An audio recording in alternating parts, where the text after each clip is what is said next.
بسم اللہ الرحمن الرحیم۔ معزز ناظرین السلام علیکم۔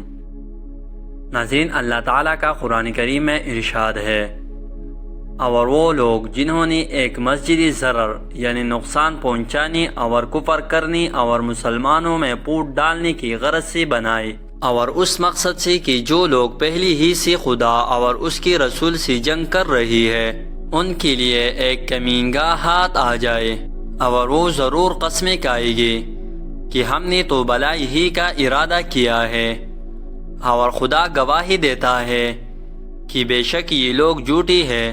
آپ کبھی بھی اس مسجد میں نہ کھڑے ہو، وہ مسجد یعنی مسجد قباء جس کی بنیاد پہلے ہی دن سے پرہیزگاری پر رکھی ہوئی ہے، وہ اس بات کی زیادہ حقدار ہے کہ آپ اس میں کھڑی ہو۔ اس میں ایسے لوگ ہیں جو پاکی کو پسند کرتی ہے اور خدا پاکی رکھنے والوں کو دوست رکھتا ہے۔ ناظرین، اس آیت کریمہ میں اللہ تعالیٰ نے مسجد ضرار کے بارے میں بات کی۔ آخر یہ مسجد ضرار کیا تھا اور یہ کفار نے کس غرض سے بنایا، یہی آج کا ہمارا موضوع ہوگا۔ تو دوستو، ویڈیو کو شروع کرتی ہے۔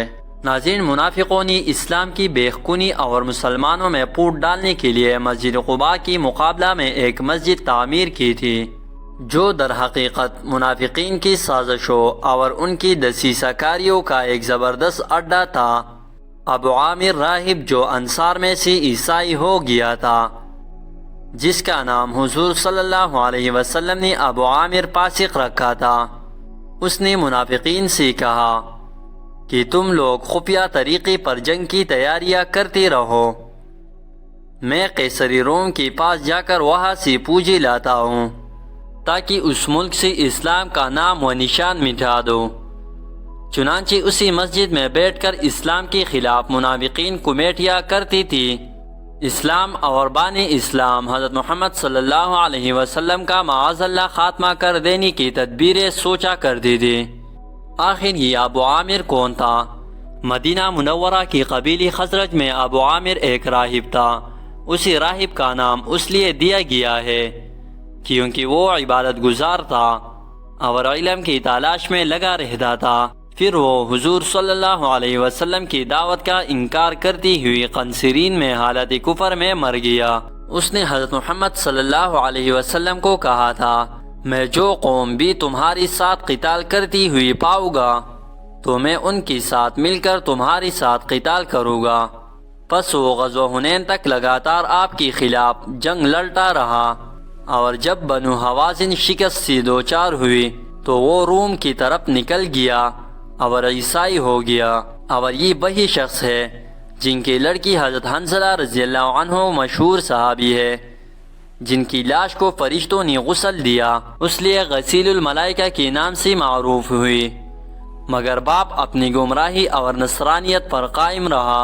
ابو عامر احد کی لڑائی میں اہل مکہ کو بہکا کر مسلمانوں پر چڑھا کر لایا، اور چند گھڑی اس نے لڑائی کی صفوں کے بیچ میں کود دیے تھے، جن میں سے ایک گڑی میں گر کر نبی کریم صلی اللہ علیہ وسلم کو چوٹ لگ گئی تھی۔ ناظرین، جب حضور صلی اللہ علیہ وسلم جنگ تبوک کے لیے روانہ ہونے لگا تو مکار منافقین کا ایک گروہ حضور صلی اللہ علیہ وسلم کے پاس آیا اور محض مسلمانوں کو دھوکہ دینے کے لیے بارگاہ اقدس میں یہ درخواست پیش کی کہ یا رسول اللہ صلی اللہ علیہ وسلم، ہم نے بیماروں اور معذوروں کے لیے ایک مسجد بنائی ہے، آپ چل کر ایک مرتبہ اسی مسجد میں نماز پڑھا دے تاکہ ہماری یہ مسجد خدا کی بارگاہ میں قبول ہو جائے۔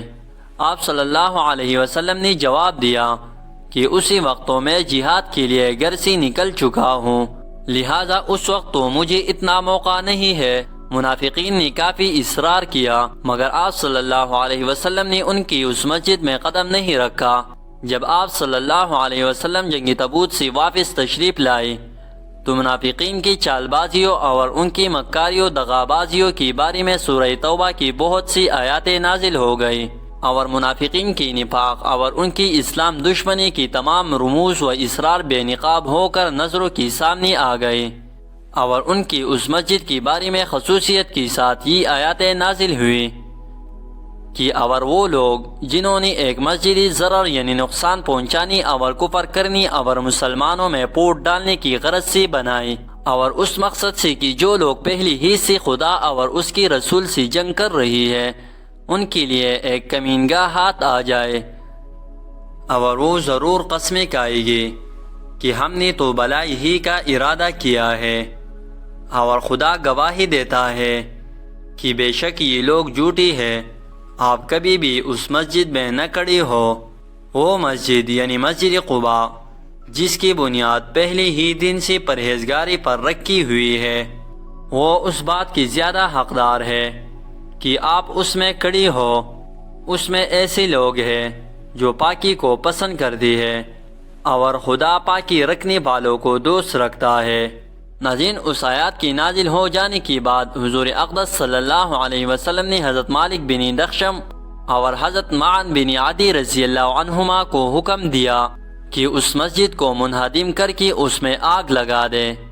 اس لیے اس مسجد کو آگ لگا دی گئی اور اس کو ختم کر دیا گیا۔ ناظرین، انہدام کے بعد مسجد ضرار کی جگہ خالی پڑی تھی۔ رسول صلی اللہ علیہ وسلم نے عاصم ابن عدی کو اس کی اجازت دی کہ وہ اس جگہ میں اپنا گھر بنا لے۔ انہوں نے عرض کیا کہ یا رسول اللہ، جس جگہ کی متعلق قرآن کریم کی یہ آیات نازل ہو چکی ہے، میں تو اس منحوس جگہ میں گھر بنانا پسند نہیں کرتا۔ البتہ ثابت بن اقرم ضرورت مند ہے، ان کے پاس کوئی گھر نہیں، ان کو اجازت دی دیجیے کہ وہ یہاں مکان بنا لے۔ ان کی مشورہ کے مطابق آپ نے یہ جگہ ثابت ابن اقرم کو دے دی، مگر ہوا یہ کہ جب سے ثابت اس مکان میں مقیم ہوئی ان کی کوئی بچہ نہیں ہوا یا زندہ نہیں رہا۔ اہل تاریخ نے لکھا ہے کہ انسان کیا اس جگہ میں کوئی مرغی بھی انڈے بچے دینے کے قابل نہ رہی، کوئی کبوتر اور جانور بھی اس میں پلا پولا نہیں۔ چنانچہ اس کی بات سے یہ جگہ آج تک مسجد قباء کی کچھ فاصلے پر ویران پڑی ہے۔ اب سننے میں آیا ہے کہ حکومت سعودیہ نے یہاں کوئی عمارت تعمیر کر کے اس کو مدرسے یا لائبریری میں تبدیل کر دیا ہے، لیکن اس کا علم اللہ کو ہی ہے۔ ناظرین، یہی تھی وہ مسجد جس کو رسول اللہ صلی اللہ علیہ وسلم نے آگ لگانے کا حکم دیا تھا۔ اسی کے ساتھ آپ سے اجازت چاہتی ہے۔ والسلام۔